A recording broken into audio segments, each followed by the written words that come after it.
మన హైదరాబాదీ ముద్దుగుమ రాష్ట్ర ముఖ్యమంత్రితో క్షమాపణ చెప్పించుకుంది. అవును, మీరు వింటున్నది ముమ్మాటికి నిజమేనండోయ్. ప్రపంచవ్యాప్తంగా విమర్శలు వెల్లువెత్తడంతో దిగొచ్చిన ముఖ్యమంత్రి తన మాటల్ని వెనక్కి తీసుకుంటూ క్షమాపణ కోరారు. ఇది అప్పట్లో ఓ సంచలనంగా మారింది.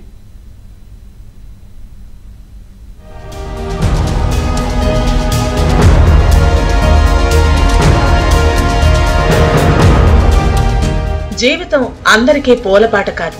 కొంతమంది చిన్నప్పటి నుంచే పోరాటాల మధ్య ఎదుగుతారు. కోల్పోయిన జీవితాన్ని తిరిగి తెచ్చుకోవాలని శ్రమిస్తూ ఉంటారు. ప్రపంచ సుందరి డయానా హెడెన్ ఈ కోవకే చెందుతారు. ఒక సాధారణ హైదరాబాదీ అమ్మాయి డయానా, కానీ ఆమె జీవితం మాత్రం అసాధారణం. ఆంగ్లో ఇండియన్ కుటుంబం ఈమెది. చిన్నప్పుడే తల్లిదండ్రులు విడిపోయారు. కొన్నాళ్లు తల్లి దగ్గర స్టేట్స్ లో ఉన్న తండ్రి ఆరోగ్యం బాలేదన్న విషయం విని హైదరాబాద్ కి వచ్చేశారు. అండగా ఉంటాడనుకున్న తండ్రి అనారోగ్యంతో మరణించారు. బంధువులు కూడా డయానాను చేరదీయలేదు. చదువుకోవాలనే కోరిక ఉన్నా స్తోమత లేక మానేసింది. తిరిగి వెళ్లటం ఇష్టం లేక హైదరాబాద్ లోనే ఉండిపోయింది. పొట్టకూటి కోసం 14 ఏళ్లకే ఈవెంట్ మేనేజ్మెంట్ కంపెనీలో పనిచేయటం మొదలుపెట్టింది. నల్లగా ఉన్నావు, నీదసలు ఈ గ్రహమేనా, ఏ దేశం అంటూ ఎన్నో హేళనలను ఎదుర్కొంది. తనెందుకు ఇలా ఉన్నానని ఏడవని రోజు లేదు.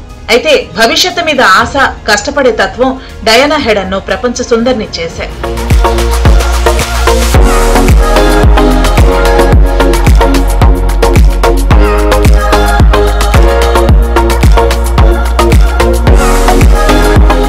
ఐశ్వర్యరాయ్ తర్వాత ప్రపంచ సుందరి కిరీటాన్ని 3వసారి దేశానికి అందించిన ఘనత డయానా హెడెన్ దక్కించుకుంది.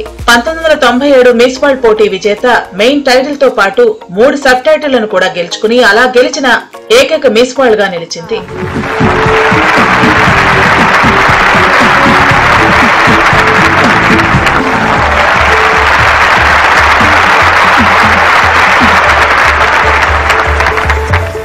ఐశ్వర్యరాయ్, సుష్మితా సేన్ల తరహాలో కాకుండా బ్రౌన్ స్కిన్ తో కొంత విలక్షణమైన అందంతో టైటిల్ గెలుచుకున్న డయానా హెడెన్ తన రూపం పట్ల కొందరు చేసిన పరుషమైన కామెంట్స్ కు గురి కావాల్సి వచ్చింది.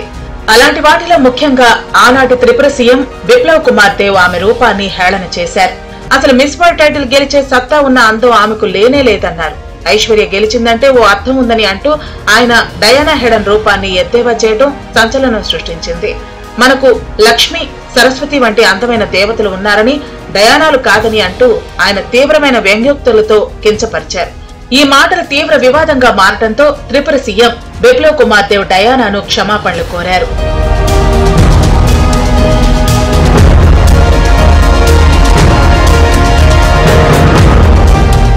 మిస్ వరల్డ్ గా గెలిచిన ఏడాది తర్వాత హెడెన్ లండన్ కు వెళ్లి royal academy of dramatic art లో నటనను అభ్యసించింది. అక్కడ ఆమె షేక్స్పియర్ రచనలపై దృష్టి సారించి ఉత్తమ నటి నామినేషన్ పొందింది. ఆమె దక్షిణాఫ్రికాలో షేక్స్పియర్ ఓథెల్లో చలనచిత్రంతో 2001లో తెరపైకి అడుగుపెట్టింది. Indian TV show Bigg Boss 2వ సీజన్ లో వైల్డ్ కార్డ్ ఎంట్రీ పొంది 11వ వారంలో ఓటింగ్ ద్వారా ఎలిమినేట్ అయింది. మిస్ వరల్డ్ గెలిచినప్పటికీ సినిమా, టీవీ రంగాల్లో ఆమె పెద్దగా ప్రభావాన్ని చూపలేకపోయింది.